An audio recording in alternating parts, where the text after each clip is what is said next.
Alléluia. Il y a de l'avenir pour toi. Qui croit qu'il y a de l'avenir pour eux? Ah. Et ce matin, quand Dieu te voit, il te dit, tu as de l'avenir. Ah oui. Je ne sais pas ce que tu as entendu au cours de la semaine. Je ne sais pas ce que le diable a chuchoté dans ta tête cette nuit. Je ne sais pas tout ce que le diable t'a dit au cours de la semaine. Il t'a dit que tu n'as pas de l'avenir, mais ce matin, le Seigneur me dit de te confirmer. Et Dieu me dit de te dire que tu as un avenir. C'est toi qui dois le saisir. Dieu te dit ce matin, tu as un avenir. Maintenant, peu importe ce que le diable dit, ce qui compte, c'est ce que Dieu dit. La Bible dit que tous les hommes soient reconnus pour des menteurs, mais que Dieu seul soit reconnu pour la vérité. Et c'est pourquoi la Bible dit, ne vous bornez pas à écouter, mais ce que vous écoutez, mettez cela en pratique. Que le nom de Jésus soit béni. Ce matin, je m'appelle le révérend Fofindelo, je suis le pasteur titulaire de cette église. Je suis là pour vous donner le message que le Seigneur m'a donné. Je ne suis pas plus meilleur que vous parce que tous nous sommes justes en Jésus-Christ. Quand tu donnes ta vie à Jésus directement, Dieu t'accepte dans sa famille comme un don. Tu reçois la justice de Dieu en Jésus-Christ. Ta foi en Jésus fait de toi un enfant de Dieu et un fils de Dieu. J'aimerais bien vous parler ce matin exactement de vous êtes fils de Dieu. Ça, c'est le thème de mon message. Vous êtes fils de Dieu. Connais qui tu es. Vous êtes fils de Dieu. Et tu dois connaître qui tu es. Et j'ai tellement de choses à dire ce matin. J'aimerais bien tout finir ce matin si je serais capable. Et mardi, je vais parler d'autres choses. Mercredi et puis jeudi, ça c'est ma session qu'on m'a donnée. Et l'autre semaine, je ne sais pas qui sera orateur. Et ainsi de suite, l'autre semaine, un autre orateur. Et l'autre semaine, un autre orateur. Ce qui veut dire que nous allons recevoir plusieurs orateurs. Et vous savez, tout cela, c'est pourquoi? Tout cela, tout simplement, c'est pour vous propulser comme des flèches. Parce que, écoutez-moi bien, nous n'avons pas le droit de faire du surplace parce que ton Père, qui s'appelle le Tout-Puissant, te déclare plus que vainqueur. Si Dieu te dit que tu es plus que vainqueur, ce qui veut dire que tu n'as pas le droit de faire du surplace. Les amis, embarquez-nous à ce message, certainement qui va te dynamiser, qui va te former, qui va t'instruire, qui va m'instruire et qui va te propulser comme une flèche. Dieu, avant de commencer, il finit toujours. C'est comme ça, Dieu travaille de cette manière. Avant de commencer, il termine d'abord. Et puis finalement, il te met au commencement, il te dit, va vers ta fin. Hello? C'est comme ça que Dieu travaille. Avant de... Et dire Dieu termine d'abord, avant de commencer. Dire Dieu chronomètre tout. Il termine, il fait le plan et puis il finit tout. Et là maintenant il commence. Il te prend, tu dis maintenant tu vas commencer pour aller vers ce que j'ai déjà fini. Ce qui veut dire que ton futur pour Dieu c'est déjà fini. C'est déjà fait, planifié. Toi tu vas. Ce que tu appelles ton futur pour Dieu c'est son passé. Alors tu vas vers le passé de Dieu. C'est bien de marcher avec quelqu'un qui sait d'où tu viens et où tu vas. Et vous savez, c'est Dieu-là que nous appelons notre papa. Notre Père. Mais j'aimerais bien clarifier des choses. Parce que souvent, vous savez, en naissant sur cette terre, nous n'avons pas choisi nos parents. Personne, moi non plus, je n'ai pas choisi mes parents. Vous savez, si chacun de nous devrait choisir son père ou sa mère, il y a d'autres qui choisiraient la reine Elisabeth. Il y a d'autres qui choisiraient, je ne sais pas d'être, je ne sais pas qui. Tu choisirais parfois le roi de l'Arabie Saoudite. Parce que tu sais comment tu rouleras sur les dollars. Mais malheureusement, ce n'est pas à nous de choisir nos parents. Mais c'est Dieu qui permet qu'on puisse naître là où lui il veut que tu naisses. Ce qui veut dire, même si tu es né d'une maman prostituée, pour Dieu, c'est ça. Maintenant, ce qui compte, ce n'est pas où tu es né, mais où tu peux aller avec Dieu. C'est ça qui compte. C'est ça qui compte. C'est ça qui compte. Parce que Dieu peut te prendre de nulle part. Si vous lisez l'histoire de la Bible, vous allez constater que Dieu a pris même des prostituées dans la Bible. Dieu les a pris à cause de leur foi. Tout ce que Dieu demande, c'est un homme, une femme qui peut avoir foi en lui. Écoutez-moi bien, s'il vous plaît. Ne dormez pas, parce que Dieu veut te parler ce matin. Je ne sais pas tu viens de quelle famille, je ne sais pas tu viens de quelle ethnie, je ne sais pas tu viens de quel pays. Nous avons ici plusieurs pays, mais je vais vous dire quelque chose. Peu importe d'où tu viens, peu importe comment tu es né, peu importe de quelle famille tu es né, et parfois tu détestes ta famille, mais j'aimerais bien t'aider ce matin de refaire les choses. Ne déteste pas ta famille parce que ce n'est pas quelqu'un qui choisit qui que ce soit sur où naître. Les amis, tout ce que Dieu te demande, remerciez-le. C'est pourquoi il y a un verset de la Bible qui dit: qui es-tu pour dire à ta maman pourquoi tu m'as donné naissance? Qui es-tu pour dire à ton papa pourquoi, vaut rien, pourquoi tu m'as donné naissance? Dieu te dit: je ne te permets pas, parce que c'est moi Dieu qui choisit où chaque personne doit naître. Maintenant tu me diras: mais Dieu, c'est injuste, hein? Mais comment il m'a envoyé dans cette famille? Les amis, si tu diras ça, eh bien je crois que la quantité de la salle dira: moi aussi je pourrais dire Dieu, c'est injuste. Mais peu importe, Dieu ne regarde pas. Oh, la vision des hommes n'est pas la vision de Dieu. C'est que Dieu, même en naissant dans une famille détruite, délabrée, si tu entends sa voix et que tu dis oui, si tu entends l'écho de Dieu et que tu dis oui, directement, c'est le commencement du commencement.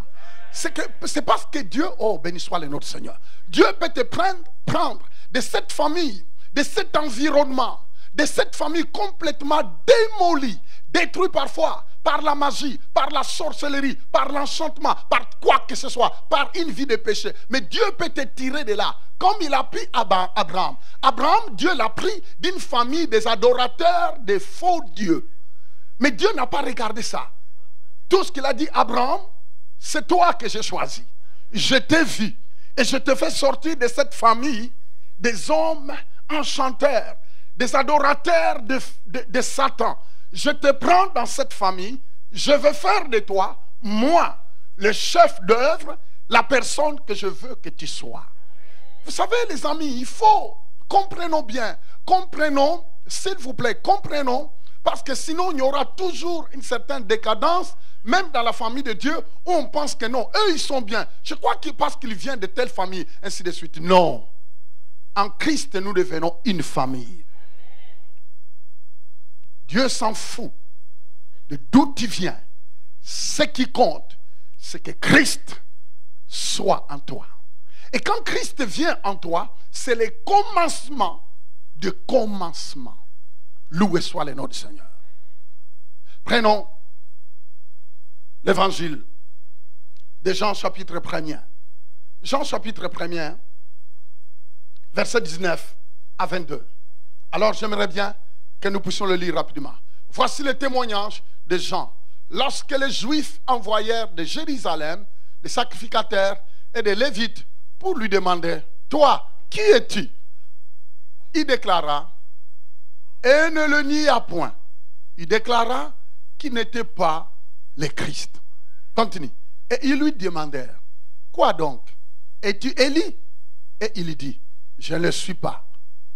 Es-tu le prophète? Et il répondit: non. Verset 23. Il dit: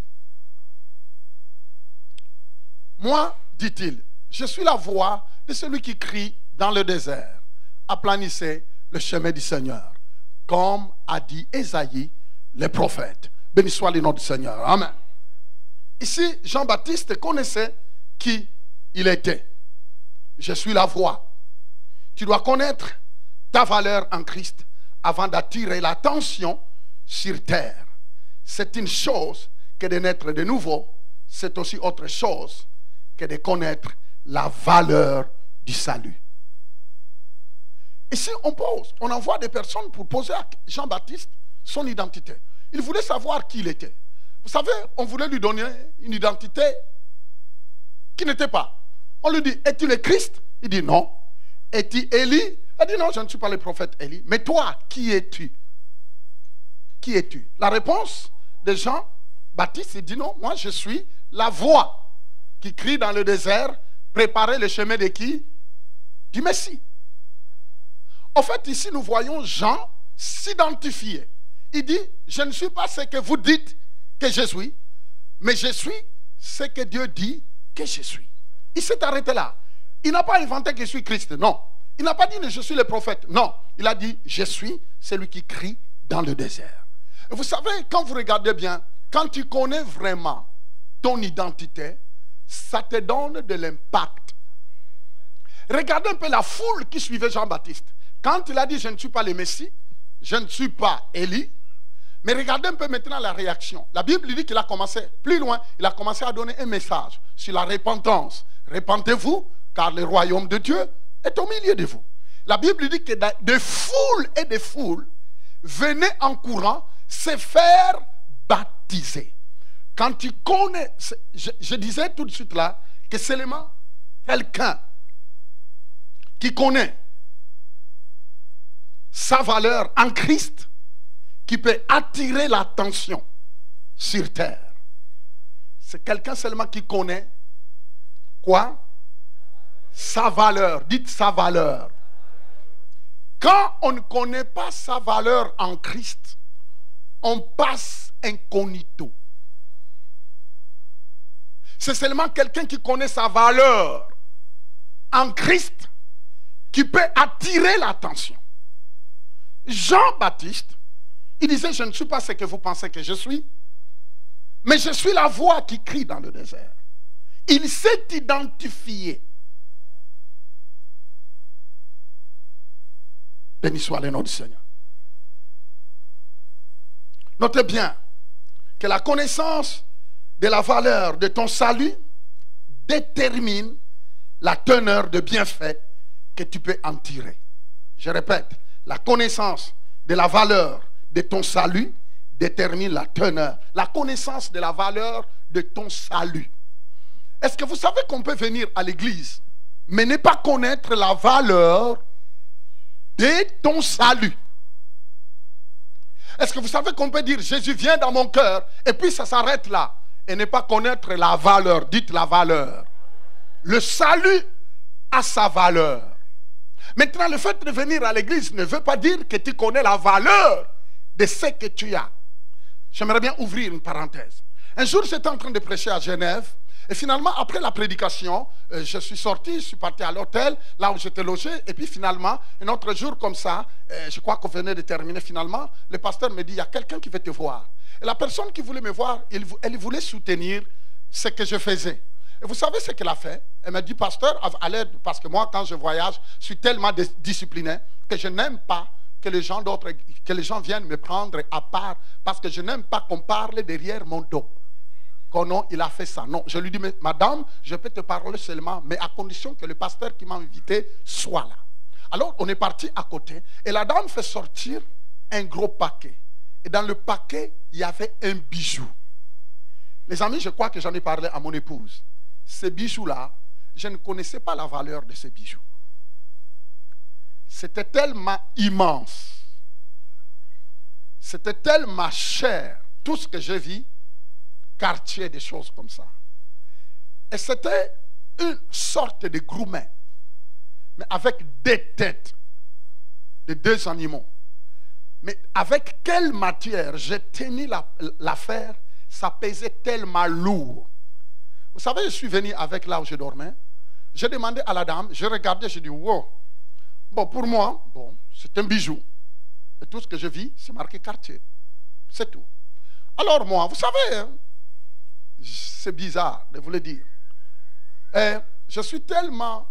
Moi, pour moi, ce qui compte, c'est des âmes. Et le reste, ça ne m'intéresse pas. Alors, il y avait une dame qui préparait pour moi en Suisse. Je crois que ça doit être la grande sœur du pasteur Titi de Québec. Alors finalement, je lui dis, écoute, on m'a donné cette affaire. Mais moi, je ne trouve pas, je n'ai pas l'envie. Est-ce que tu peux en prendre? Quand elle a regardé, en tant que résident en Suisse, elle a dit, pasteur Fofi, est-ce que tu connais la valeur de cette affaire? Je dis, je ne veux rien savoir, prends, je te l'offre. Vous savez, quand on m'a expliqué la valeur, non, ce n'est pas parce que je... Non, ça ne me disait rien. Parce que c'était la belle-fille d'un certain président qui me l'a offert. Alors je dis, ok, peu importe. Mais elle m'a dit, mais pasteur, ça coûte très cher. Ce que tu avais entre tes mains est tellement cher. Entre parenthèses, je passe. Je ne vais pas analyser sur ça. Mais il y a des moments, nous avons quelque chose que nous ne connaissons pas la valeur. Le salut, quand nous entendons parler du sauvé, souvent nous répétons sauvé, mais nous ne connaissons pas la valeur. Voyez pourquoi les gens viennent dans les églises, ils sont ennuyés. Voyez pourquoi les gens viennent à l'église, on prêche, mais la personne n'est pas là. Malgré toutes les gymnastiques que le prédicateur fait, mais si la personne ne veut pas suivre, il sortira tel qu'il est venu. Pourquoi? C'est parce qu'il ne donne pas de la valeur à ce qui est dit. Amen. Et je disais que la valeur que tu as du salut, la connaissance de la valeur que tu as du salut va déterminer le profit que tu vas en tirer. Alors, le salut n'est pas une religion. Le salut, quand on dit salut, ce n'est pas une religion.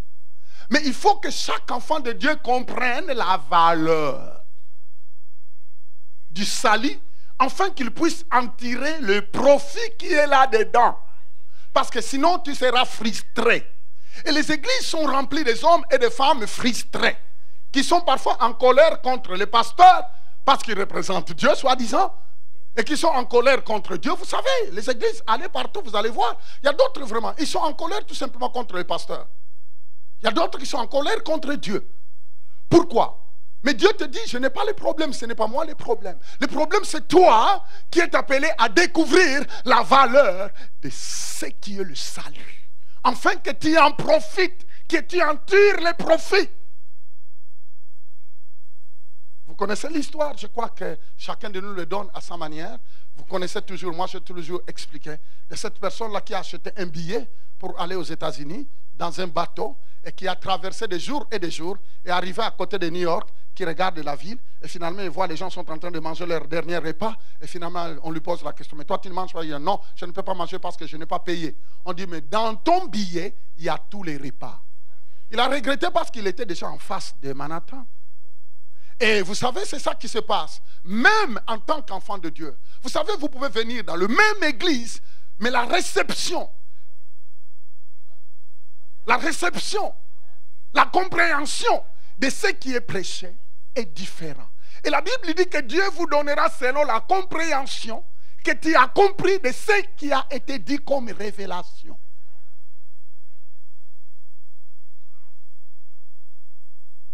Vous êtes avec moi?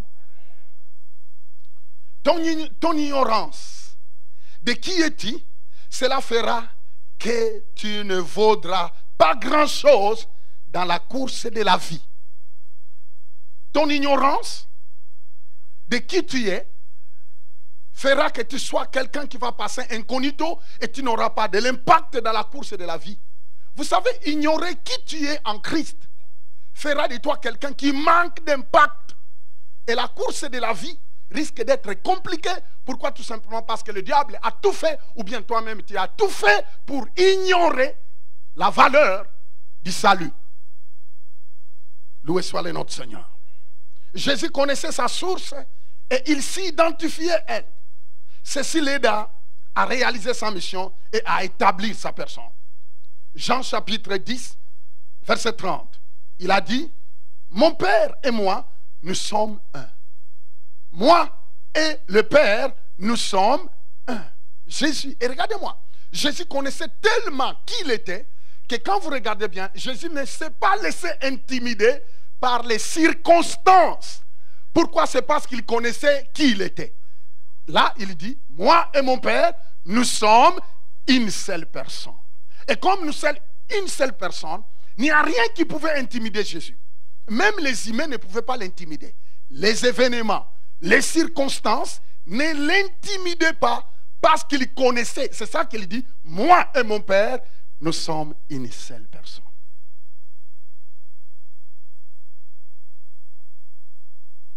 Il dit, parce que moi et mon Père, nous sommes une seule personne, je ne serai pas victime d'intimidation. Les circonstances ne m'intimideront jamais. Vous savez le nombre de fois où les chrétiens sont intimidés malgré toutes les heures, malgré tous les moments qu'ils viennent à l'église. Mais devant des situations, devant des circonstances, ils sont intimidés. Ils sont intimidés. Les gens les intimident, les événements les intimident. Mais quand tu connais la valeur du salut dans ta vie, tu ne seras plus jamais intimidé. Parce que dans le mot salut, premièrement, entre parenthèses, le mot salut qui veut dire en grec sozo. Sozo, ça veut dire dans le paquet du salut. Parce que le salut, c'est tout un paquet, mais qui a plusieurs choses. Dans le mot sauver, sozo, salut, il y a le pardon du péché. Il y a la protection. Il y a la prospérité. Il y a tout ce que tu as besoin. Hello? Dans le mot salut, quand vous entendez je suis sauvé, beaucoup de personnes disent je suis sauvé, mais ils ne comprennent même pas. Est-ce qu'ils le répètent? Est-ce qu'ils comprennent de quoi ils parlent? Parce que quand tu dis tu es sauvé, parce que Christ est venu en toi, dans le mot sauvé, dans le salut, il y a ta protection, il y a la prospérité, il y a ton avenir, il y a le pardon du péché, il y a la guérison, il y a tout ce que tu as besoin pour cette terre. C'est pourquoi la Bible dit, en ce qui concerne, Dieu a donné pour ta vie tout ce qui concerne ta vie sur la terre. Il dit, Dieu a déjà tout donné. Je viendrai là-dedans. Béni soit le nom du Seigneur. Alléluia. Il avait compris, Jésus avait compris sa racine, qui fit les secrets derrière sa force. Ceci l'aida à ne pas être intimidé à aucune circonstance. Beaucoup sont plus préoccupés par ce que les autres disent d'eux, qu'ils ont peur de leur identité. Ayez d'abord la compréhension de qui tu es en vertu d'où tu es, qui vit en toi et où tu es assis. Hello? Ayez d'abord la compréhension, premièrement, de qui tu es. Fils de Dieu, d'où tu es en Christ, qui vit en toi, Christ vit en toi, et d'où tu es assis. Vous êtes assis à la droite du Père en Jésus-Christ. Quand tu comprends ces choses, qui tu es, d'où tu viens, ta source. Jésus dit, moi ma source c'est Dieu. Vous savez que la source détermine la vie. Et Jésus qui dit, moi ma source c'est Dieu. Et dans la marche de chaque enfant de Dieu, écoutez-moi bien, tu peux venir à l'église, mais si tu ne fais pas tout pour comprendre qui tu es et qui est ta source et où tu es assis. La Bible dit que nous sommes assis avec Christ, en Christ, dans le lieu céleste, dans une position, ah Seigneur, dites avec moi, position. Ah, Dieu te place.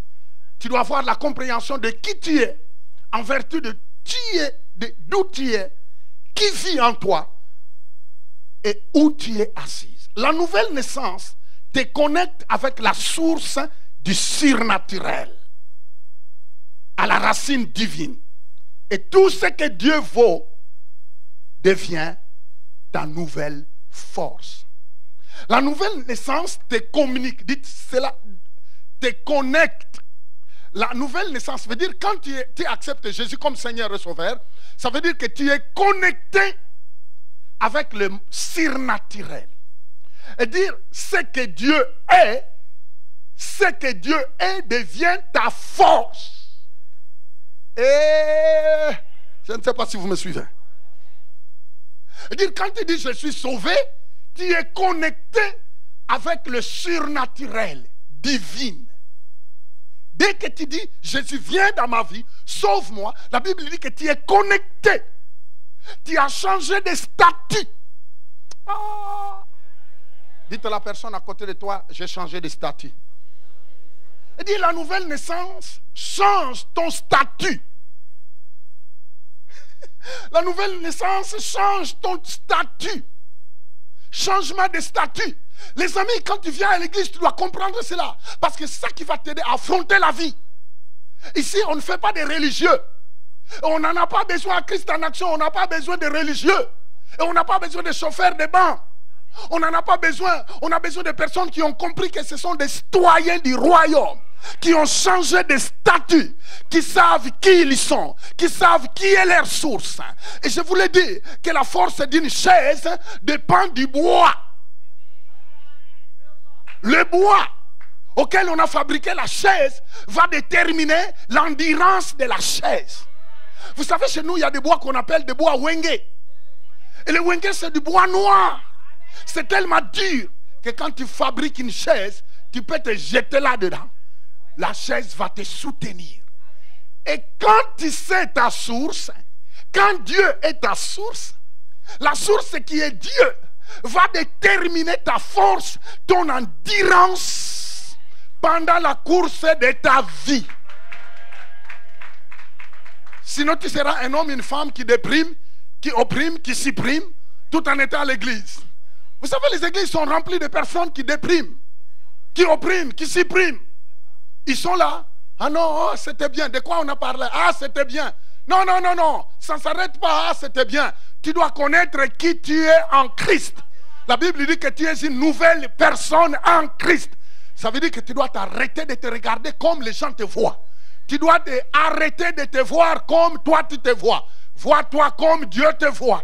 Vois-toi selon l'identité que Dieu te donne. Laissez les gens parler comme ils veulent. Laissez les gens dire ce qu'ils pensent de vous. Mais ce qui compte, c'est que Dieu pense de toi. Alors quitte à toi de connaître, ton identité. Parce que quand tu comprends bien ton identité, tu entres dans une position maintenant.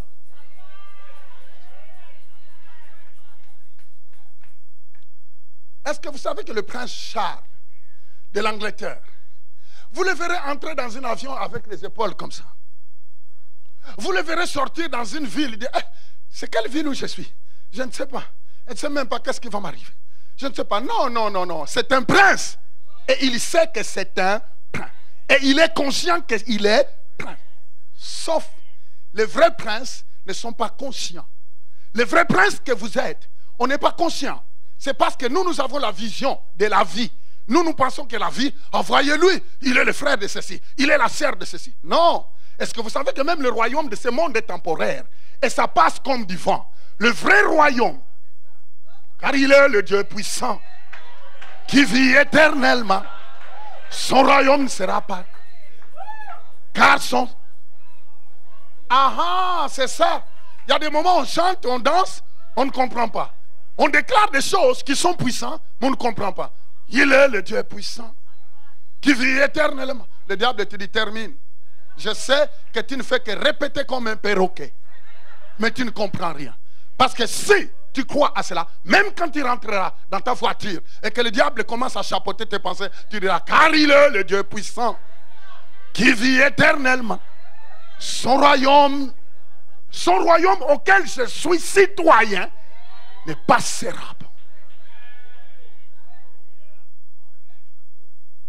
Qui est là avec moi? Je disais qui est là avec moi. On peut continuer? Oh, la nouvelle naissance te connecte à la source du surnaturel, à la racine divine. Et tout ce que Dieu vaut devient ta nouvelle force.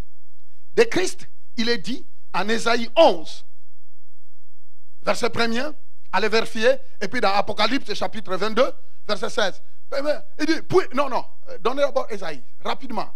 Il dit ceci, puis un rameau sortira du tronc d'Ésaïe, et un rejeton naîtra de ses racines.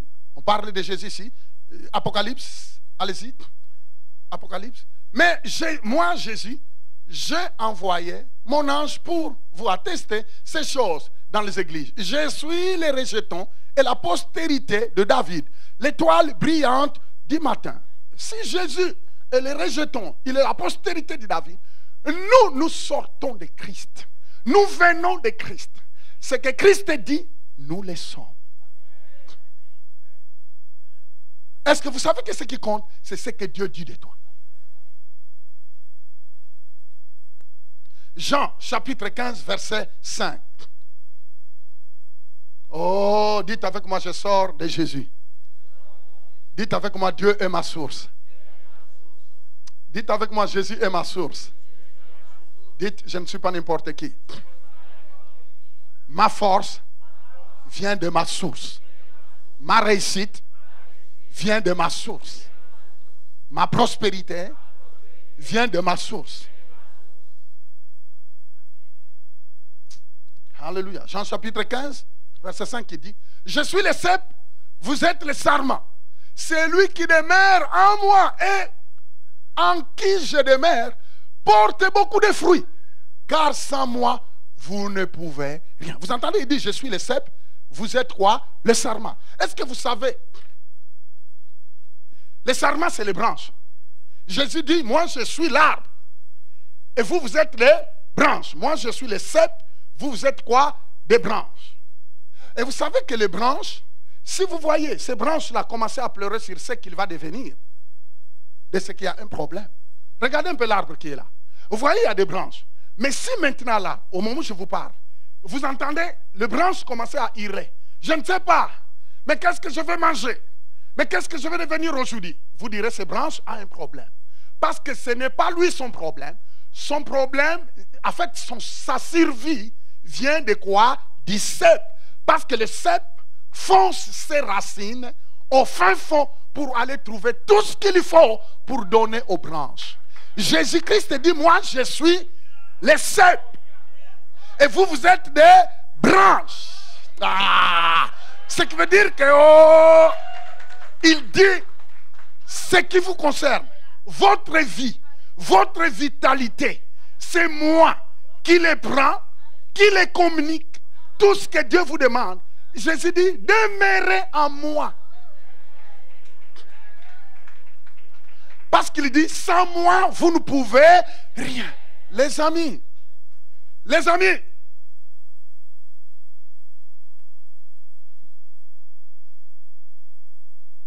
si les branches commencent à s'inquiéter, et le Seigneur est en train de dire, vous devez savoir, tout ce qui fait la santé, la vitalité et la vie de branche vient de la racine. En Christ, vous êtes plus poussière ou nourriture du diable, comme le mentionne Genèse chapitre 3, verset 14. Et puis on lira verset 17 à 19. J'aimerais bien aider quelqu'un ce matin. L'Éternel Dieu dit au serpent, puisque tu as fait cela, tu seras maudit entre tous les bétails et entre tous les animaux des champs. Tu marcheras sur ton ventre et tu mangeras de la poussière tous les jours de ta vie. Qu'est-ce qu'il dit? Il mangera quoi? De la poussière. Là, Dieu vient de déclarer ce qui était devenu le sort de Satan. Il lui dit, premièrement, tu perds tous tes pieds, tu vas commencer à ramper. Deuxièmement, tu te nourriras seulement de la poussière. Verset 17. Écoutez maintenant. Gardez bien le mot poussière, qui est la nourriture de qui? De Satan. Verset 17. Il dit à l'homme, écoutez maintenant la vérité de l'homme. Il dit à l'homme, puisque tu as écouté la voix de ta femme et que tu as mangé de l'arbre au sujet duquel je t'avais donné cet ordre, tu n'en mangeras point, le sol sera maudit à cause de toi. C'est à force de peine que tu en tireras la nourriture tous les jours de ta vie. Continue. Il dit, ils te produiront des épines et des ronces et tu mangeras de l'herbe des champs. Continue. Il dit, c'est à la sueur de ton visage que tu mangeras du pain jusqu'à ce que tu retournes dans la terre d'où tu as été pris, car tu es poussière. Et tu retourneras dans la... Regardez-moi, deux choses. La nourriture de Satan devient quoi? Et l'homme, Dieu lui dit, tu es... Faites ça. Dites,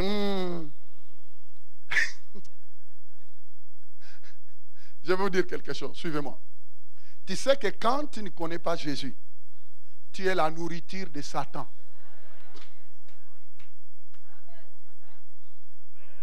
Un homme, une femme qui vit sur cette planète, qui ne connaît pas qui est Christ, il est automatiquement la nourriture de qui?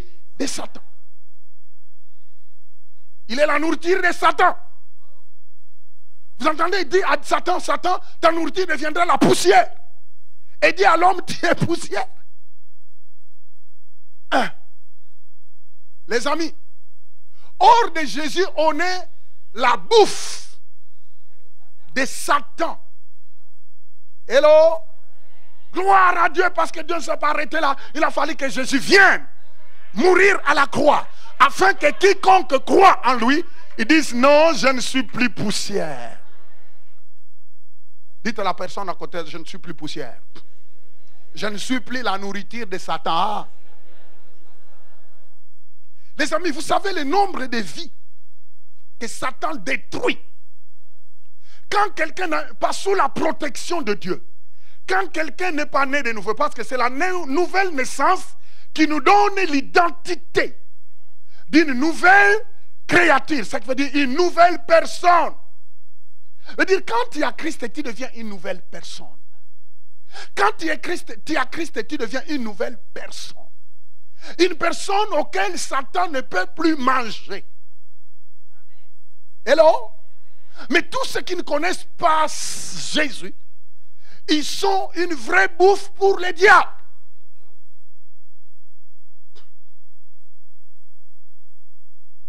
Qui est là? La Bible dit que les diables rôdent comme un lion rougissant, cherchant qui dévorer. Malheureusement pour toi, et heureusement pour toi, tu n'es plus sans nourriture. C'est pourquoi, écoutez-moi bien, vous savez, les gens viennent dans les églises, mais comme ils ne connaissent pas les Écritures, c'est pourquoi vous les entendez dire, ah non, les membres de ma famille, mon papa est sorcier, ma mère est sorcière. Mais il faut lui poser la question, est-ce que vraiment tu es né de nouveau? Parce que si les sorciers travaillent avec le diable, eh bien les sorciers vont manger ceux qui ne sont pas nés de nouveau. C'est eux la nourriture de Satan. Toi, tu n'es pas la nourriture de Satan. Parce que tu es une nouvelle créature. Oh non, on jette du mauvais sort. On peut jeter tous les mauvais sorts. En fait, tout ça, c'est pour des personnes qui ne connaissent pas Jésus, qui sont à la merci de Satan. Quand quelqu'un ne connaît pas Jésus, il est sous l'emprise du diable. Il est une bouffe de Satan. Je vais vous le dire. Les amis, quand on ne connaît pas la valeur du salut, on se fait voler. Quand on ne connaît pas qui nous sommes, on parle comme tout le monde. Et parfois, vous avez des amis qui fréquentent des églises où on les enseigne n'importe quoi. On les enseigne n'importe quoi. Ils passent leur temps à dire non, Satan est ceci. Non, les mauvais sorts sont ceci. Les sorciers sont ceci. Mais finalement, il veut dire quoi? Les amis, il faut faire attention à ce qui entre dans vos oreilles. Parce que ce qui va entrer dans tes oreilles va susciter une sale foi. N'allez pas écouter des personnes qui n'ont ni formation, ni parfois la qualification de Dieu. Et parfois des personnes qui se autoproclament et qui vont commencer à vous dire, vont commencer à vous parler des choses que même ils ne comprennent pas. Et même parfois ils ne connaissent pas. C'est quoi ça l'œuvre de la croix? Parfois, parce que si un prédicateur connaît réellement ce qui s'est passé à la croix, cette personne-là ne passera pas tout son temps à dire le diable est ceci, le diable est comme ceci, le diable peut faire ça. Il dira, regarde Jésus, ce qu'il a fait, regarde ce qu'il a accompli, regarde, votre foi sera plus branchée sur Jésus et non pas sur le diable. Maintenant, si le diable se met sur son chemin, tu lui dis, ce n'est que toi, et puis toi tu continues. Tu continues. Tu continues. Tu continues. La Bible dit dans les derniers jours, les gens se créeront de fausses doctrines auquel les gens aimeraient bien entendre. Vous savez, les gens... Ah, on continue. J'aimerais bien aller vite. 2 Corinthiens chapitre 4, verset 4. L'homme fut réduit à la poussière et devient la nourriture de Satan, du diable. Dieu dit à Satan, exactement comme je venais de dire, tu mangeras la poussière, et à l'homme tu es poussière, ainsi de suite là. Béni soit le notre Seigneur, depuis que Jésus-Christ est venu sur la terre. Nous, tout ce qu'il accepte n'est plus la bouffe de Satan. Lisons dans 2 Corinthiens chapitre 4, verset 4. Dans 2 Corinthiens chapitre 4. Pour les incrédules, dont le Dieu de ce siècle a aveuglé l'intelligence, afin qu'ils ne vissent pas briller la splendeur de l'évangile, de la gloire de Christ, qui est l'image de Dieu. Amen. Vous entendez? Pour les incrédules, dont le Dieu de ce monde. Les gens, quand quelqu'un n'a pas Jésus, il est aveuglé. On appelle ici le diable le Dieu de ce monde, avec un D minuscule. Le Dieu de ce monde. Il aveugle. Quand est-ce que le diable est devenu le Dieu de ce monde? C'est exactement à partir de ce qui s'est passé dans le jardin d'Éden. Quand l'homme a accepté à écouter les mensonges du diable, le diable a pris exactement et l'autorité que Dieu a donnée à l'homme pour régner. Le diable a commencé à régner parce qu'il lui a dit, si tu te prosternes, je te donnerai le royaume de la terre. Et il est venu même un jour devant Jésus en disant, oh mon gars, comment vas-tu? Écoute, moi je suis le Dieu de ce monde. Jésus-Christ le regarde, attends, de quoi tu parles? Depuis quand? Il dit, moi je suis le Dieu de ce monde. Si tu te prosternes devant moi, je vais te donner l'autorité et le pouvoir de régner sur cette terre. Et plus loin, vous entendez, il dit, car cela m'a été donné. Le diable se vante en disant, cela m'a été donné. Qui lui a donné ça? Est-ce que c'est Dieu qui lui a... Non, ce n'est pas Dieu. Le diable disait la vérité. Il a dit, cela m'a été donné par Adam et Ève. Le diable est devenu le Dieu de ce monde parce que l'autorité lui a été donnée par Adam et Ève. Dieu a donné à Adam et Ève. Mais Adam et Ève, en déconnant, en désobéissant à ce que Dieu les a dit, il a donné directement l'autorité et le pouvoir à Satan. Et le diable est devenu le Dieu de ce monde. Allô? Je disais allô? Mais béni soit le nom du Seigneur. Oh, parce que la bonne nouvelle, c'est que Jésus est venu. Dites avec moi, il est venu.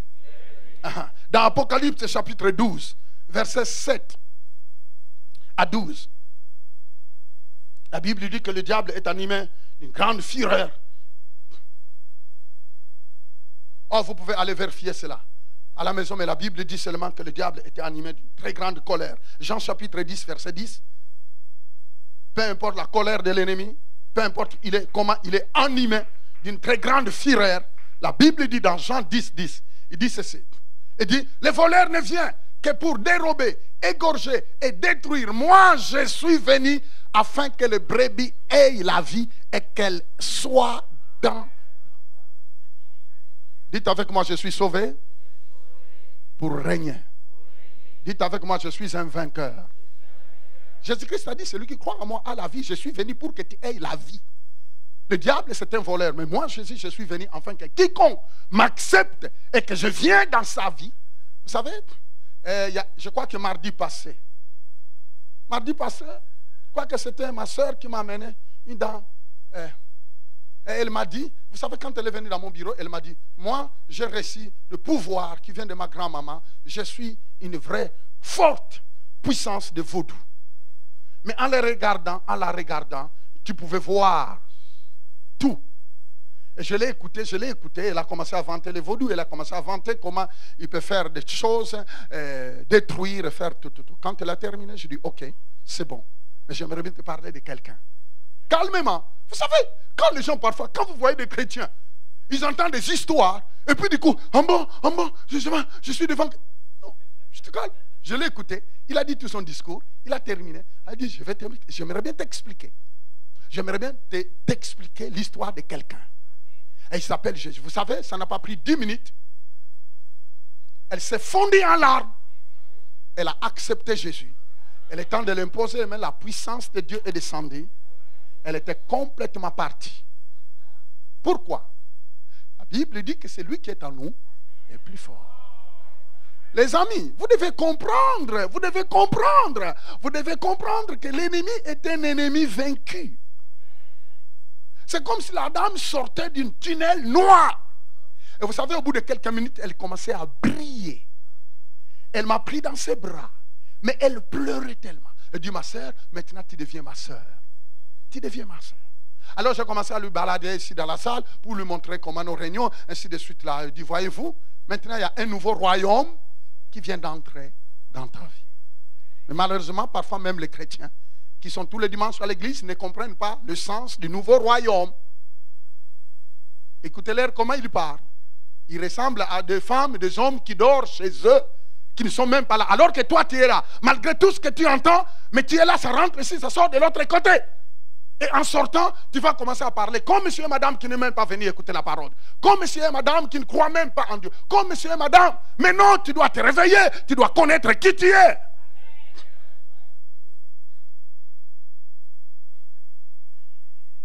Est-ce que vous êtes là avec moi? Romains chapitre 8, verset 16. Non, Jean chapitre 1, verset 12. La Bible dit, à tous ceux qui l'ont reçu, à tous ceux qui ont crié en son nom, Dieu les a donné le pouvoir d'être appelés enfants de Dieu, lesquels sont nés non de la... À tous ceux qui l'ont reçu, ils ont reçu qui? À tous ceux qui ont crié, ils ont crié en qui? Dieu les a donné le pouvoir de devenir qui? Lesquels sont nés non de la chair, non. Dieu t'a donné le pouvoir d'être appelé enfant de Dieu. Maintenant, descendez, descendez, descendez. Quand tu as Jésus en toi, Dieu t'appelle mon enfant. Tu n'es pas un pauvre pécheur comme beaucoup de chrétiens disent. Ah, pasteur, tu sais, je reste toujours un pauvre pécheur. Qui t'a dit ça? La Bible ne dit pas ça. La Bible dit ceux qui croient en Jésus, ils sont devenus de nouvelles créatures. Descendez. Romains 8. Qu'est-ce qu'il dit? Romains 8, 16. Il dit, écoutez, l'Esprit lui-même rend témoignage à notre esprit que nous sommes enfants de qui? Vous entendez? Vous savez qu'un enfant de Dieu, c'est ça qui fait la différence. Un enfant de Dieu, il peut être n'importe où. Un enfant de Dieu qui a accepté Jésus, écoutez, tu n'as pas besoin de porter une voile. Tu n'as pas besoin de porter je ne sais pas quoi là. Tu n'as pas besoin de porter des signes. Mais au fin fond de toi, tu peux être n'importe où. La Bible dit que l'esprit dit à ton esprit que tu es un enfant. C'est pourquoi un vrai enfant de Dieu, il peut commettre une erreur. Mais du coup, il ne peut pas être en paix parce que jusqu'au moment où il va demander pardon. Et tu sens au fin fond de toi que la façon dont tu as parlé, ou bien la façon dont tu as pensé, ou bien ce que tu as fait n'est pas propre. Et tu sens que tu es mal à l'aise. Tu dis non, il faut que je mette ma vie en règle. Je vais demander pardon. Il y a des moments où tu te poses la question, mais qu'est-ce que je viens de faire? Pourquoi je n'ai plus la paix? Mais c'est parce qu'un enfant de Dieu devient comme un océan qui rejette tout. Tout ce qui n'est pas propre. Mais si tu viens à l'église, tu dis que tu es enfant de Dieu, mais tu es en train de te vautrer dans le péché et tu ne sens rien, tu as un problème. Alors je vais te dire, oh, je n'ai pas le temps, je vais te dire que c'est un sérieux problème. Un enfant de Dieu, tu dis que Christ est en toi, et à la maison, quand tu te montes, tu commences à insulter ta femme, insulter ton mari, et à l'église tu dis, alléluia. Tu sors, tu vis dans les mensonges, mais tu mens comme si c'est un démon qui vomit. Et puis à l'église, tu dis, alléluia, tu as un problème. Parce que tant que tu ne sens pas la douleur dans ton cœur pour dire, non, ça, ce n'est pas ma vie. Vous savez, un enfant de Dieu ne veut pas dire qu'il ne peut pas pécher. Il peut commettre une erreur, mais il dit au fin fond de lui, soit ce n'est pas ma vie. Et tu vois que la personne dit, non, ce n'est pas ma vie. Seigneur, je t'en supplie, pardonne-moi. Là, c'est un enfant de Dieu. Dites, c'est un enfant de Dieu. Dites, c'est un enfant de Dieu. Parce que la Bible dit que le Saint-Esprit témoigne au fin fond de lui. Ce n'est pas les diacres qui témoignent. Ce n'est pas les pasteurs qui témoignent. C'est pourquoi des gens qui pensent que non, leur crainte s'arrête seulement sur le pasteur. Est-ce que le pasteur est là? Est-ce que le frère tel est là? Non, non, non, non, non, non. Un enfant de Dieu n'a pas un surveillant humain, mais le Saint-Esprit. Ah! Je dis le Saint-Esprit. Dites avec moi le Saint-Esprit. Tu peux être dans un 4 murs. Tu peux être... Je disais à mon épouse, mais attends, vous savez, les gens l'appelaient. Ah, tu laisses ton mari être exposé à des femmes. Mais attends, n'oubliez pas qu'avant que je le marie, j'étais célibataire. Je voyageais partout dans le monde. Et j'en ai rencontré des miss de bijoux. Mais ça ne me disait rien. Alors, écoutez-moi bien. Ne venez pas dans mon bureau pour tourner tes yeux parce que tu ne me diras rien.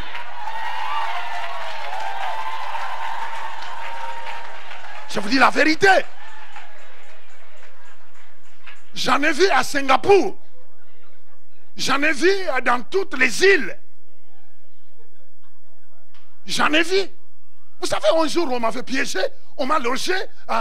Comme c'était un dignitaire, je ne peux pas. Mais j'étais logé à la maison d'une femme. C'était sous la complicité. Mais cette femme-là, tu ne peux pas le regarder 3 fois. Je vous le dis, les amis. Elle a d'une beauté horrible. Je dis, mais non. Mais vous savez, j'ai passé la nuit. 4. C'est elle qui préparait pour moi.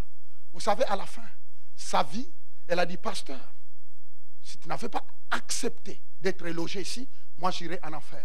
Parce que là, j'ai compris que ce n'est pas parce que tout le monde fait des bêtises que tout le monde est pareil. Je lui ai dit, attends, ce n'est pas parce qu'on dit qu'il y a des faux dollars qui circulent que tu vas jeter tous les dollars. Écoutez-moi bien, je ne peux pas vous dire que non, moi je suis plus fort devant une femme. Mais écoute-moi, il faut être un homme de principe. Il faut être une femme de principe. Il faut être connecté. Ma chair ne peut pas me diriger. Est-ce que vous comprenez ça? Et La Bible dit ceux qui sont conduits en l'esprit n'accompliront pas les œuvres de la chair. Écoutez, si ton mari ne peut pas se maintenir, alors ne mélangez pas tout le monde. Si tu as fait des cours à des hommes ou bien à des pasteurs, alors ne fais pas parce que tu risques de vivre des choses. Non, moi je ne crois pas. Ça c'est des choses déjà passées, ça. C'est des choses déjà démodées. Je crois à la grâce de Dieu. La sœur, fais confiance. L'homme, tu dois faire confiance au Seigneur. Tu ne peux pas aller hypothéquer ta vie pour quelque chose de 3-4 minutes. Après, il y a beaucoup de personnes, quand il est devant sa femme, il est saint. Mais quand il voyage, en envoyé, bon, ça ne marche pas. Et des femmes aussi pareil. La Bible dit nous sommes de nouvelles créatures en Jésus. Mais attends, Alors vous voyez, il y a d'autres discours. Il y a d'autres discours que moi je n'ai pas le temps d'écouter. Je dis ça, c'est de la bassesse. C'est de la bassesse. J'ai eu l'opportunité. Je suis parti prier pour des dames qui me disaient, c'est toi que je veux. Je dis, en bon, tu me veux moi. Tu me connais qui je suis. En France, on a vu de toutes les couleurs. Mais après, c'est quoi? Moi, je ne pleure pas devant. Alléluia, alléluia. Tu peux tourner tes yeux. Je te dirai, la porte est là. Avant que je t'envoie dehors. Je n'ai pas le temps. Je n'ai pas le temps. Je n'ai pas le temps. J'ai le temps pour penser aux âmes. J'ai le temps pour gagner des âmes. J'ai une femme que Dieu m'a donnée, ça me suffit. Tu as une femme que Dieu t'a donnée, tu as un homme que Dieu t'a donné, prenez-en soin. Quelqu'un peut dire amen. Allez!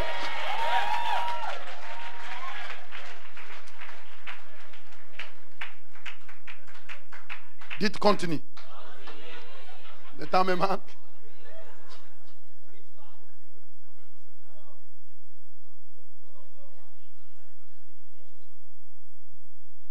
Que le nom de Jésus soit béni. Que le nom de Jésus soit béni. La Bible dit que l'Esprit lui-même témoigne que vous êtes des enfants de Dieu. Votre statut de fils de Dieu commande le respect de tous les royaumes. Que ce soit un royaume humain, que ce soit le royaume d'animaux, ainsi de suite là.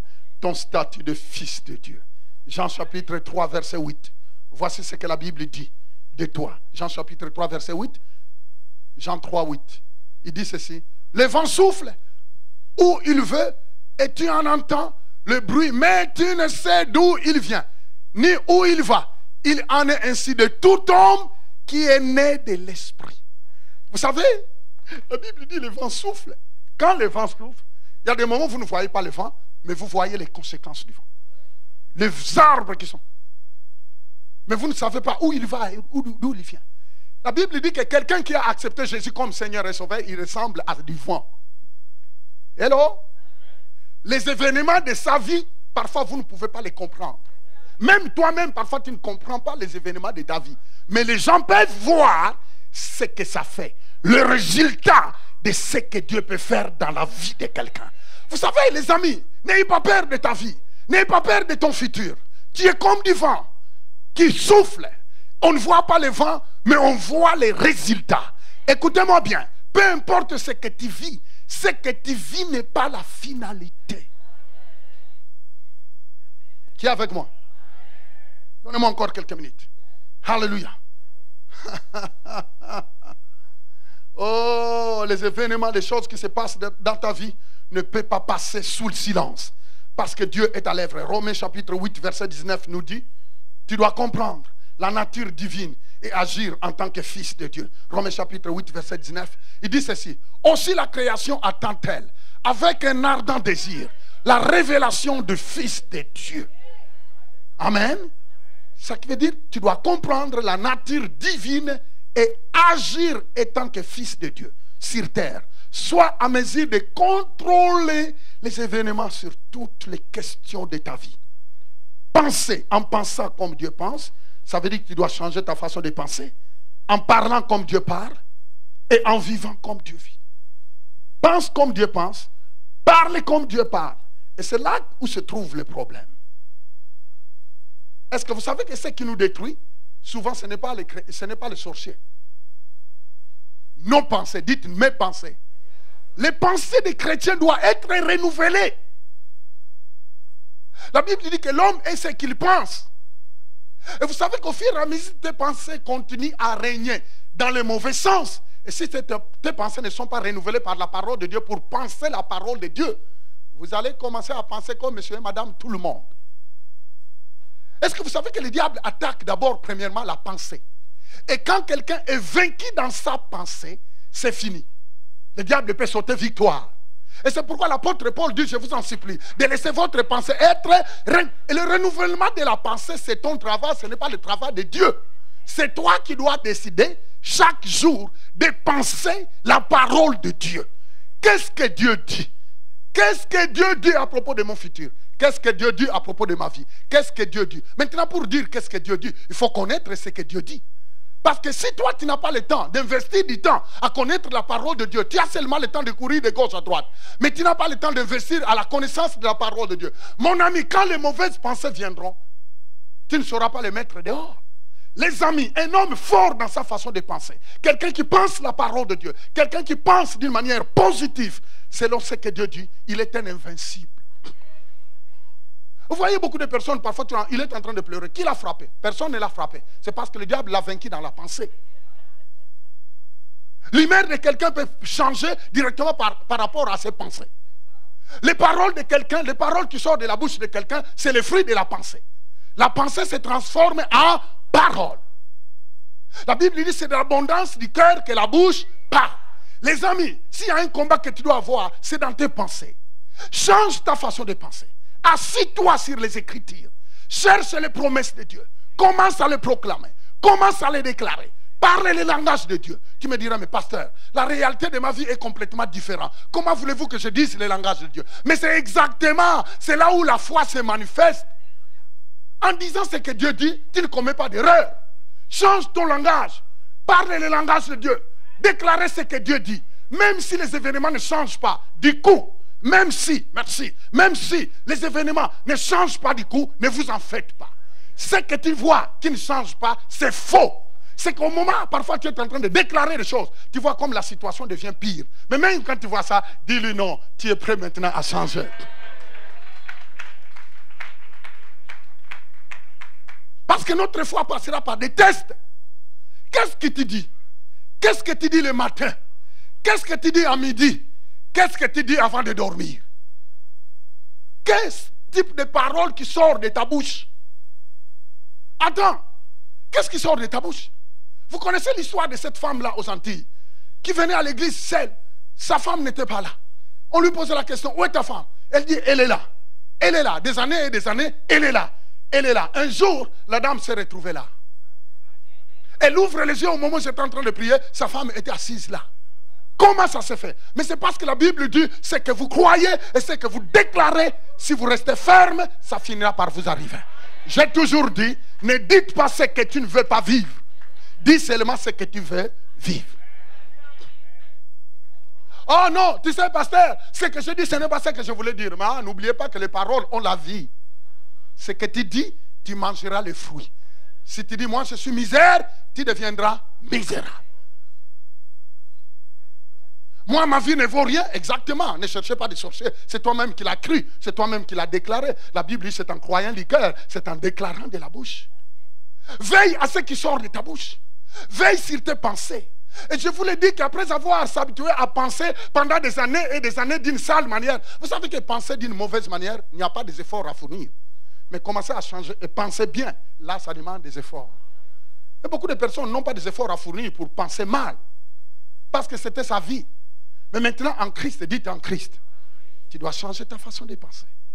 Pense ce que Dieu dit. Ne sois pas influencé par les événements.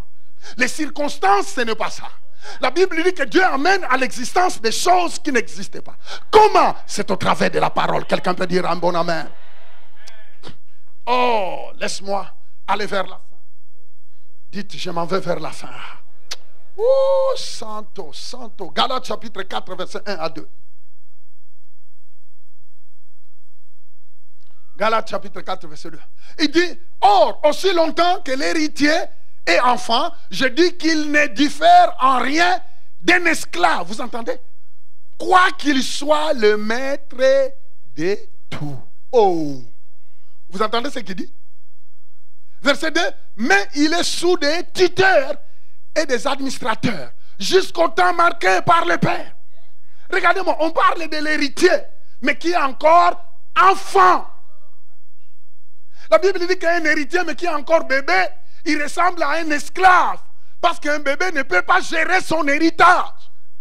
Jusqu'on va attendre, jusqu'au moment où il atteindra la maturité, on lui donnera quoi? Le chéquier pour gérer son héritage. Vous voyez, ce que tu as besoin, c'est la croissance. Regardez-moi. En fait, oh mon Dieu, remettez encore le premier verset. Dit, or, aussi longtemps que l'héritier est enfant, vous entendez, enfant, je dis qu'il ne diffère en rien d'un esclave. Ce qui veut dire que les églises, il y a plein d'esclaves. Alors que c'est des héritiers. Quoi qu'il soit le maître et tout, voyez-vous, la Bible dit que tout lui appartient. Un héritier, quand il a 3 mois, si on lui a laissé 1 milliard, le 1 milliard est à lui. Mais tant qu'il est encore bébé, la Bible dit qu'il ressemble à un esclave parce qu'il ne peut pas gérer ses biens. Jusqu'au moment où il va grandir, là, on lui donnera le contrôle de ce qui est à lui. Regardez-moi, le problème des enfants de Dieu, c'est qu'ils doivent développer leur croissance. Tu ne peux pas rester bébé et gérer ton héritage. Tu ne peux pas gérer l'héritage de Dieu en toi, alors que tu es héritier, mais en restant bébé. L'apôtre Paul a dit, quand j'étais bébé, je parlais comme un bébé, je marchais comme un bébé, je mangeais comme un bébé, mais les églises sont remplies de bébés. Ah non, il m'a regardé comme ça. Ah, il m'a dit ça. Si vous regardez les incompréhensions qui se passent dans les églises. Oh, pasteur, moi, je ne viens plus à l'église parce que j'ai eu un problème avec un autre chrétien. Je dis, bébé là. Vous voyez? Maintenant, il dit, je quitte l'église parce qu'un tel m'a fait du tort. Mais attends, mais un tel est une personne. Il n'est pas Jésus. Est-ce que tu dois quitter une église à cause d'un tel? Regardez, voyez comment les gens quittent. De là où Dieu lui a planté, il se retrouve dans un endroit où Dieu ne lui a pas mis. Maintenant, regardez, cet aventurier amène les débandades dans toute sa vie et dans la vie de tout ce qui naît en lui. Pourquoi? C'est parce qu'il est dans un endroit où Dieu ne voulait pas qu'il soit. Oh! Est-ce que vous savez que Dieu ne bénit pas n'importe où? Tu dois être à la place. C'est pourquoi on parle de la direction divine. Oh mon. Je crois que lundi, mardi, mercredi, jeudi, je vais parler, comprendre la direction divine. Pendant cette session-là, je vais parler ce soir. Comment comprendre la direction divine. Les amis, est-ce que vous savez qu'il y a des moments où nous donnons tort à Dieu? Mais nous-mêmes, on n'est pas compréhensifs. Nous ne comprenons pas comment Dieu nous parle. Beaucoup de chrétiens, ils ne développent pas leur être intérieur pour entendre quand Dieu lui parle. Alors ils disent à Dieu, tu dois me parler par une prophétie ou par une vision. Mais tu ne peux pas demander Dieu. La plupart du temps, oui, Dieu peut te parler par une prophétie, même par une vision, même par une rêve. Mais vous allez voir que parfois, une fois, tous les 40 ans. Mais par contre, Dieu peut te parler dans ton esprit. C'est dans ton esprit que Dieu parle. Et la plupart des temps, quand Dieu nous parle, c'est dans notre esprit. En fait, ton esprit qui est né de nouveau est en contact avec le Saint-Esprit. Maintenant, le Saint-Esprit connaît toutes les informations te concernant. Lui, il connaît le plan que Dieu a pour ta vie. Maintenant, le Saint-Esprit va prendre le plan que Dieu a pour ta vie. Il les communique dans ton esprit pour te dire ce que tu dois faire. Ah, quelqu'un peut dire. Maintenant, au moment où le Saint-Esprit parle à ton esprit, toi, tu es distrait. Tu es distrait. Quand est-ce que tu entendrais Dieu te parler? C'est pourquoi vous voyez beaucoup de business tomber à terre. C'est pourquoi vous voyez beaucoup des affaires tomber à terre. C'est pourquoi vous voyez beaucoup de personnes aller prendre un homme qui n'est pas à lui. Aller prendre une femme qui n'est pas à elle. Voyez-vous, c'est parce qu'ils n'étaient pas, on ne les a pas aidés comment écouter la voix de Dieu. Comment écouter ton message. J'étais en train de parler dernièrement. Vous savez, un jour, j'étais à Milan. Je venais de terminer une croisade aux Antilles. Je venais de terminer une autre croisade à Locarno, au Tessin. Vous savez, j'étais là, à la gare de Milan, avec mon sac.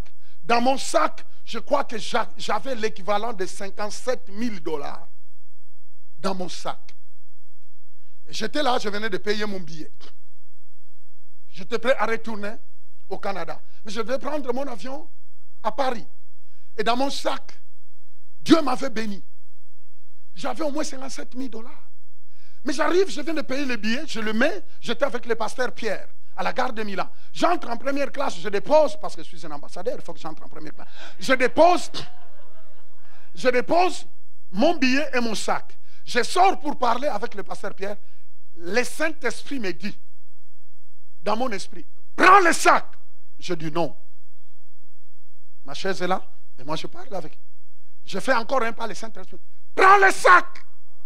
D'une voix calme. Je dis, oh, c'est quoi ça? Je vais, maintenant c'était calme. Le sac. Finalement, je tournais, je suis parti, j'ai pris le sac, mais mon billet est resté et d'autres choses. Je parle avec le pasteur Pierre pendant 1 minute. Le commandant dit, nous allons partir. Le temps de retourner, je retrouve, tout est parti. Les amis, le passeport était dans mon sac, l'argent était là. Voyez comment j'allais dire, mais Dieu, pourquoi tu m'as laissé? Mais alors que Dieu m'a parlé. Dieu m'a parlé. Vous savez les amis, comprendre comment l'Esprit communique va te sauver des dégâts. Les amis, ne courez pas. Oh, vous voyez pourquoi les gens courent. Oh non, priez pour moi. Actuellement, vous voyez des gens, manquent d'enseignement, ils courent de gauche à droite, chercher des prophéties. Mais Dieu ne fonctionne pas comme ça. Et c'est pourquoi les gens sont mentis. On les trompe. Pourquoi? Les gens sont indisciplinés à développer leur homme intérieur pour écouter quand Dieu parle. Maintenant, comme ils sont indisciplinés, ils vont chercher des personnes qui ont resté longtemps pour dire, tu peux prier pour moi. Ou bien ils vont suivre tous les pamphlets qui s'écrivent, prophète qui va donner toutes les prophéties là-bas. Alors vous voyez les gens aller s'asseoir en premier banc pour entendre les prophéties. Comme ça, on va les choisir. Mais tu te rends compte? Et les amis, et maintenant, si la prophétie ne vient pas de Dieu, est-ce que vous voyez comment la destinée de plusieurs personnes est détruite? Beaucoup parce qu'eux-mêmes ne veulent pas développer à écouter la voix de Dieu. Les amis, je me suis assis sur la première classe, j'ai crié Alléluia. Et je crois que les gens qui étaient là m'ont regardé et l'ont dit. Mais eux-mêmes, ils ont vu qui a pris. Parce que c'était là. Les amis, j'allais tout perdre. Et à maintes reprises, parce qu'on ne sait pas développer la voix, la marche avec l'esprit, renouvelée, nous condamnons Dieu. Oh, mais pourquoi Dieu m'a laissé? Mais attends, arrête de dire ça. C'est toi qui es un chrétien comme ça, superficiel, yo-yo. Aujourd'hui tu es là, demain tu es là, le lendemain tu es là, tu cours de gauche à droite, tu n'as pas de dress fixe. Mais maintenant tu es mélangé par toutes sortes d'enseignements bidons. Et tu ne sais même pas comment écouter Dieu. Qui est là? Je disais qui est là. Tu sais qu'il y a des choses. Quand tu bâtis une relation avec Dieu, il y a des places qui arrivent, le Seigneur tu vas acheter ça, il te dit. Il n'a pas besoin de parler par prophétie. Il n'a pas besoin de te parler par vision. Mais c'est pourquoi il faut développer ta vie spirituelle par des prières. En gênant de temps en temps. En développant à faire confiance au Seigneur. Faites confiance au Seigneur. Qui est là avec moi? Vous me donnez encore quelques minutes, je vais terminer, je vous garantis. Merci. On m'a dit non, je vais arrêter. Alléluia. Oh, bon, je vais m'arrêter ici. Comme ça, je vais continuer. Mardi. Dites mardi. Dites avec moi mardi. Qui a reçu quelque chose?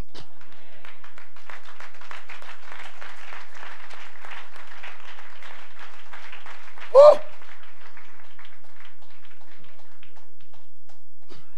Vous savez, nous sommes en train de faire un bilan. On est au milieu de l'année. Je dis, je vais changer un peu d'autres messages. Et pendant le restant de cette année, je vais donner des messages ciblés.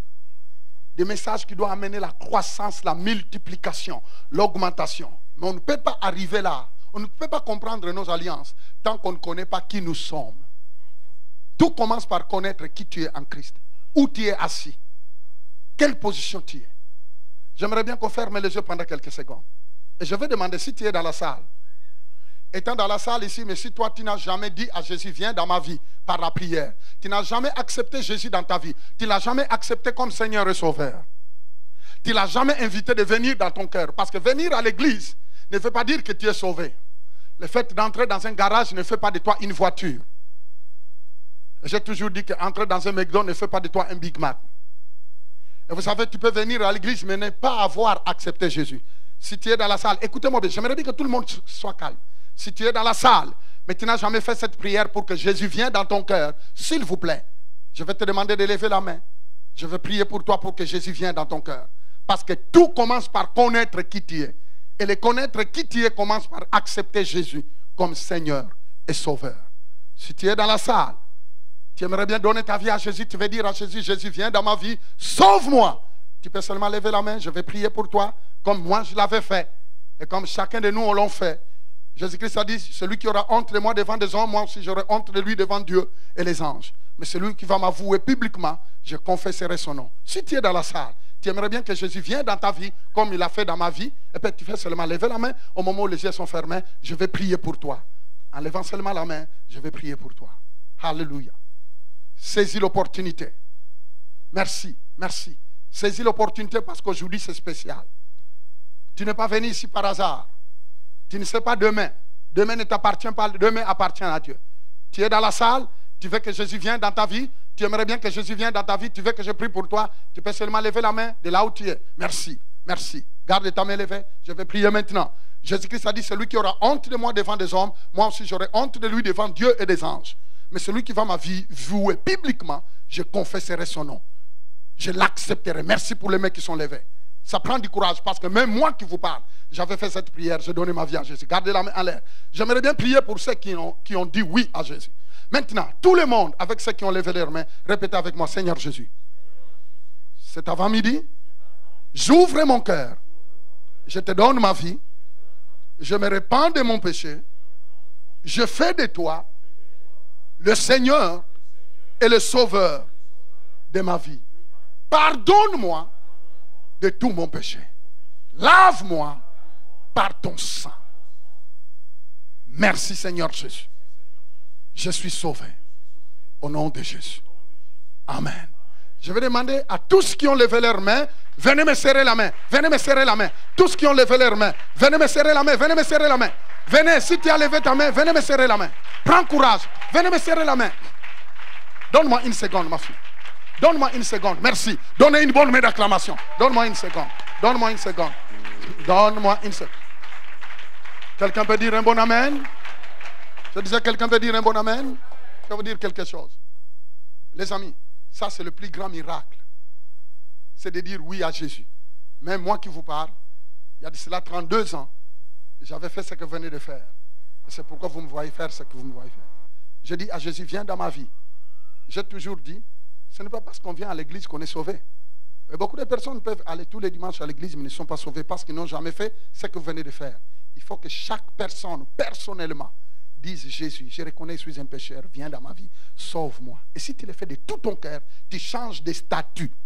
Ce matin, vous venez de changer de statut. Du pécheur au Fils de Dieu. Le mardi, le mercredi, le jeudi, je vais expliquer quelque chose de très puissant. Pour le moment, maintenant que vous venez donner votre vie à Jésus, on a des petits cadeaux à vous offrir. Vous voyez le monsieur qui est là? Lui, il va vous remettre ces cadeaux. Suivez-les, allez prendre les cadeaux, revenez dans la salle. Allez-y, donnez une bonne main d'acclamation.